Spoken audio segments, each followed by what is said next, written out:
እንኳን ወደ ዛሬው የዜና ዝግጅታችን በደህና መጡ። ዛሬ በአሜሪካ ፖለቲካና በዓለም አቀፍ ግጭቶች መሃል በተከሰተ አንድ አስገራሚ ክስተት ላይ ጥልቅ ትንታኔ እናቀርባለን። ፕሬዝዳንት ዶናልድ ትራምፕ ላይ ከፍተኛ የወሲብ ጥቃት ክስ የያዙ ሚስጥራዊ የኤፍቢአይ ሰነዶች በኢራን ላይ ጦርነት እየተካሄደ ባለበት ወቅት መለቀቃቸውን ተመልክተናል።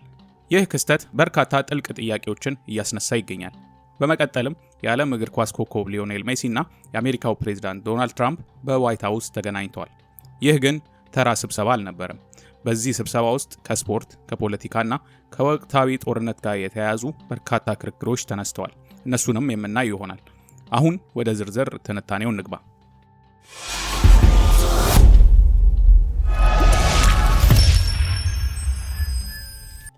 ማክሰኞ ምሽት ላይ የተለቀቁት እነዚህ ሰነዶች ከጄፍሪ ኤፕስቲን ፋይሎች ውስጥ የጎደሉ ነበሩ። አንዲት ማንነቷ ያልተገለጸ ሴት በ1980ዎቹ ውስጥ በአስራዎቹ ዕድሜ ላይ እያለች በኤፕስቲን እና በትራምፕ ወሲባዊ ጥቃት እንደደረሰባት ትናገራለች። የእሷ ዋና ክስ በጣም አስደንጋጭ ነው። ትራምፕ የአፍ ወሲብ እንድሰራ ሲያስገድዱኝ ብልታቸውን በመንከሴ በቡጢ መተውኛል ብላ ክስ ታቀርባለች። ነገር ግን የዚህ ክስ ተአማኒነትን ስንመረምር በርካታ ነጥቦችን ግምት ውስጥ ማስገባት ይኖርብናል። ኤፍቢአይ እነዚህን ክሶች መሰረት በማድረግ ምንም ክስ አልመሰረተም። አንዳንድ ዝርዝሮች እንግዳ የሆኑና ያልተረጋገጡ ናቸው። የዋይት ሃውስ ፕሬስ ሴክሬታሪ ካሮላይን ሌቪት ክሶቹን ሙሉ በሙሉ መሰረተ ቢስ ክሶች በማለት ውድቅ አድርጋቸዋለች። በተጨማሪም የባይደን አስተዳደር እነዚህን ክሶች ለ4 ዓመት ያውቋቸው እንደነበርና ምንም እርምጃ አለመውሰዳቸው ክሶቹ መሰረተ ቢስ መሆናቸውን ያረጋግጣል ብለዋል። ትኩረት የሚስበው የለቀቁበት ጊዜ ነው። አሜሪካና እስራኤል በኢራን ላይ የአየር ድብደባ ባካሄዱበትና የክልል ጦርነት በተቀሰቀሰበት ወቅት ነው ሰነዶቹ የወጡት። ይህ የፍትህ ምርመራ አሰራር ላይ ከፍተኛ ጥያቄ ያስነሳል። ሆን ተብሎ ይህን ጊዜ ተመርጦ ሊሆን ይችላል? ከሆነስ ዓላማው ምንድን ነው? ይህን ሁኔታ በጥልቀት ስንመረምር በርካታ አማራጮችን ማየት እንችላለን። አንደኛ፣ ትኩረትን ለመሳብ ዲስትራክሽን ታክቲክ። አሜሪካ በኢራን ላይ በምትመራው ጦርነት ምክንያት ከፍተኛ የዓለም አቀፍ ትችትና ትኩረት ገጥሟት ነበር። እንደዚህ አይነት አጨቃጫቂ ሰነዶች መውጣት የሚዲያውና የህዝቡን ትኩረት ከውጭ ጉዳይ ወደ ሀገር ውስጥ ፖለቲካ ለመቀየር የሚደረግ ስልት ሊሆን ይችላል ይላሉ። ሁለተኛው የፖለቲካ ጥቃት ነው፣ ፖለቲካል አታክ።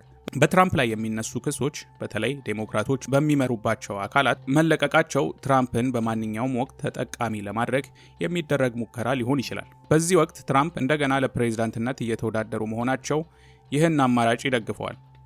ድንገተኛ ውሳኔ ቢዩሮክራቲክ ታይሚንግ። ሌላው አማራጭ ይህ የሰነዶች መለቀቅ ከውጭ ጉዳይ ጋር ምንም ግንኙነት የሌለው የቢሮክራሲያዊ ሂደት ውስጥ ብቻ ሊሆን ይችላል። ነገር ግን ቀደም ብሎ ሳይለቀቅ በዚህ ወቅት መለቀቃቸው ጥርጣሬን ይፈጥራል። ይህ ክስተት በአሜሪካ የፍትህ ስርዓት ላይ የህዝብ እምነት እየተሸረሸረ መሆኑን ያሳያል። በተለይ ሀያላን ሰዎች ሲከሰሱ ወይም ሲጠበቁ ሲታይ ይህ እምነትን ይበልጥ ይጎዳል። ቀደም ሲል በሚሊዮኖች የሚቆጠሩ የኤፕስቲን ፋይል ሲለቀቁ እነዚህ ሰነዶች ለምን አልተካተቱ? ሆን ተብሎ ተደብቀው ነበር? ከሆነስ ማን ወሰነ? እነዚህ ጥያቄዎች የፍትህ መምሪያን ገለልተኝነት ይፈትናሉ። ዴሞክራቶች ይህ ሆን ተብሎ የተደረገ ሽፋን ነው ለማለት ክስ ያቀርባሉ። ፍትህ መምሪያው በትራምፕ ላይ የሚያግዙ ክሶችን ሆን ብሎ እንደደበቀ ይከራከራሉ። በሌላ በኩል ሪፐብሊካኖች እነዚህን ክሶች መሰረተ ቢስ ናቸውና ትራምፕን ለማጥቃት የሚደረጉ ሙከራ ነው ይላሉ። ትራምፕ ራሳቸው ከኤፕስቲን ጋር በተያያዘ ክሶች ላይ ምንም ስህተት እንደሌለባቸው ይናገራሉ። አሜሪካ በውጭ ጦርነት ላይ ያለች እንደዚህ አይነት የሀገር ቀውስ መከሰቱ የዓለም አቀፍ ማህበረሰብ ዘንድ ያላትን ታማኝነት ይጎዳል ይላሉ። አጋሮቿ በአመራሯ ላይ እምነት ሊያጡ ይችላሉ። ጠላቶቿ ደግሞ ይህን እንደ ድክመት ሊጠቀሙበት ይችላሉ። በተለይ ኢራንና ሩሲያ ይህን አጋጣሚ በፕሮፓጋንዳነት ሊጠቀሙበት ይችላሉ። እነዚህ ክሶች ያልተረጋገጡ ቢሆኑም የተለቀቁበት ጊዜና አውድ ግን አሳሳቢ ነው። ይህ በአሜሪካ ፖለቲካ ውስጥ ያለውን ትልቅ ቀውስ ያሳያል። በአንድ በኩል ከፍተኛ የውጭ ጦርነት፣ በሌላ በኩል ደግሞ የሀገር ውስጥ ፖለቲካ ቀውስ። እነዚህ ሁለት ክስተቶች አንድ ላይ መከሰታቸው የአሜሪካን የውስጥና የውጭ ፖሊሲ ውስብስብነት ያሳያል። ወደፊት ምን እንጠብቃለን? ተጨማሪ ሚስጥራዊ ሰነዶች ሊለቀቁ ይችላሉ። ዴሞክራቶች ይህን ጉዳይ በምርጫ ቅስቀሳቸው ወቅት ሊጠቀሙበት ይችላሉ። የፍትህ መምሪያ አሰራር ላይ የሚደረግ ምርመራ ሊጀመር ይችላል። ወደ ሌላው ዜና ትንታኔ ስናልፍ በአሜሪካ ፖለቲካና በስፖርት ዓለም መሸጋገሪያ ላይ የተከሰተ አንድ ልዩ ክስተት እናያለን። የዓለም እግር ኳስ ኮከብ ሊዮኔል ሜሲ እና የአሜሪካው ፕሬዝዳንት ዶናልድ ትራምፕ በዋይት ሃውስ ተገናኝተው ነበር። ይህ ግን ተራ ስብሰባ አልነበረም። በዚህ ስብሰባ ውስጥ ከስፖርት፣ ከፖለቲካና ከወቅታዊ ጦርነት ጋር የተያያዙ በርካታ ጉዳዮች ተነስተዋል። ወደ ዝርዝር ትንታኔው እንግባ። ኢንተር ማያሚ ክለብ የ2024 የሜጀር ሊግ ሶከር ወይም MLS ዋንጫን ካሸነፈ በኋላ በአሜሪካ ልማድ መሰረት ሻምፒዮን ቡድኖች ወደ ዋይት ሃውስ ተጋብዘው ይከበራል። ይህ የአሜሪካ ስፖርታዊ ልማድ ነው። ነገር ግን የዚህ ዓመት ግብዣ ከወትሮ የተለየ ነበር። ምክንያቱም በዚህ ወቅት አሜሪካ በኢራን ላይ ጦርነት እያካሄደች ነው። ፕሬዚዳንት ትራምፕ ይህን ስብሰባ ለራሳቸው አጀንዳ እንደሚጠቀሙበት ብዙዎች ይጠረጥሩ ነበር። በዋይት ሃውስ በተደረገው የግብዣ ስነ ስርዓት ላይ ሜሲ እና ትራምፕ ተገናኝተዋል። መጀመሪያ ላይ ስብሰባው አስቂኝና ግራ የሚያጋባ ነበር። ሜሲ እንግሊዝኛ በደንብ የማይናገር ሲሆን ትራምፕ ልጃቸው ባሮን የሜሲ አድናቂ እንደሆነ ሲናገሩ ሜሲ እርግጠኛ ባልሆነ መልኩ ፈገግ አለ። ትራምፕ በባህሪያቸው መሰረት በማይታወቅ መልኩ ቆሞ ሲያዩት ሁሉም ሰው ምን እንደሚሆን ግራ ተጋብቶ ነበር። የክለቡ ባለቤት ጆርጅ ማስ በጭንቀት ወዲህና ወዲያ ይንቀሳቀሳሉ። አንዳንድ ተጫዋቾች ደግሞ ትራምፕ ቀጥሎ ምን ሊያደርጉ እንደሆነ እየተጠባበቁ አይናቸው ወዲህ ወዲያ ይዞራል። ይህ ሁኔታ ቀልደኛ በሆነ ፕሮግራም ላይ የሚታይ አይነት ነበር። ነገር ግን ትራምፕ ወዲያው ንግግራቸውን ወደ ፖለቲካ አዙረውታል። እኛ ሻምፒዮኖች እና አሸናፊዎችን እንወዳለን ካሉ በኋላ ይህ እንደ መድረክ በመጠቀም በኢራን ላይ ስለሚካሄድ ጦርነት ረጅም ንግግር ጀመሩ። የአሜሪካ ወታደሮች ከእስራኤል ጋር በመሆን ጠላትን ቀደም ብለው እያጠፉ ነው ብለዋል። ከዚያም እኛ ታላቅ ስራ እየሰራን ነው፣ ማንም ያላየው ታላቅ ወታደራዊ ኃይል ነን በማለት ንግግራቸውን ደመደሙ። በዚህ ወቅት ክፍሉ በሙሉ በጭብጨባ ተናቀ። ከኢንተር ማያሚ ተጫዋቾች መካከል ብዙዎቹ ሜሲን ጨምሮ በጭብጨባ መቀላቀል ተገደዱ። ሜሲ ከቡድኑ ፊት ለፊት ቆሞ ነበር፣ ስለዚህ ጭብጨባው በካሜራ በግልጽ ይታያል።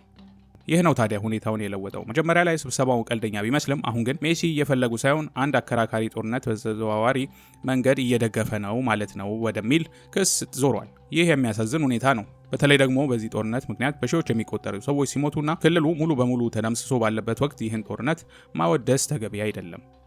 ይህ የፕሬዚዳንት ትራምፕ ጸረ ማግኔት ችሎታ ነው። የተለያዩ የህይወት ዘርፎችን ድንበር ማፍረስና ሁሉንም ነገር ወደ ራሳቸው መሳብ። ይህ በተለይ በስፖርት ዓለም ውስጥ በጣም የሚታይ ነው። ስፖርት ብዙውን ጊዜ ሰዎች ከዕለት ተዕለት አስቸጋሪ ሁኔታዎች መሸሸጊያ ነው። ነገር ግን ትራምፕ ይህን መሸሸጊያ ሰብረው ገብተዋል። የፖለቲካና የጦርነት ንግግሮች ወደ ስፖርታዊ ማክበሪያ ስነ ስርዓት ማምጣት የስፖርትን ንጽህና ያጎድፋል። ሜሲ የእግር ኳስን ውበት በሚገባ የሚወክል ሰው ነው። በዘመናችን እግር ኳስን በንጹህ መልኩ የሚወክሉ ሜሲ ነው። እሱም በዚህ መልኩ ከዚህ ጦርነት ጋር ሲያያይዝ ማየት ያሳዝናል። ነገር ግን ሜሲ ብቻ አይደለም። ቀደም ሲል በክረምት ኦሎምፒክ ላይ የአሜሪካ አትሌቶች ሪከርድ የሆኑ ሜዳሊያ ሲያስመዘግቡ ከትራምፕ ጋር በተያያዙ ውዝግቦች ተሸፍኖ ነበር። ለምሳሌ በሆኪ ስፖርት ላይ የጾታ መድሎ ክስ ተነስቶ ነበር። እንዲሁም አንድ የፍሪስታይል ስኪየር ሃንተር ሄስ በኢሚግሬሽን ወረራ ላይ ስጋቱን ሲገልጽ ትራምፕ እሱ እውነተኛ ተሸናፊ ነው ብለውታል።